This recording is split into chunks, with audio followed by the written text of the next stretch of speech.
Hello everybody, good evening. This is S.J. Madhavan talking to you.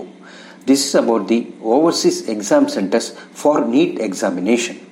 The Supreme Court earlier this month firmly told that there is no postponement of NEET and the JEE exams scheduled to be held in September amid the COVID-19 pandemic.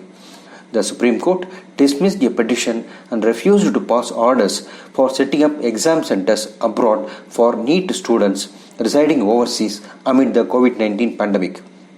It has instructed the center to arrange travel plans for students under Vande Bharat mission flights. The order was in response to an appeal against the Kerala High Court order which had dismissed the play for setting up overseas examination centers or postpone the exams.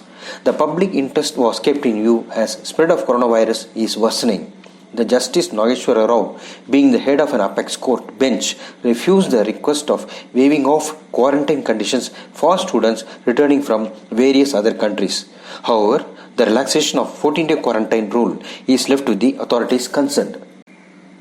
Advocate Harris Barron, representing on behalf of the students, recorded that some students have been allotted JEE exam centers abroad who are also appearing for NEET examination.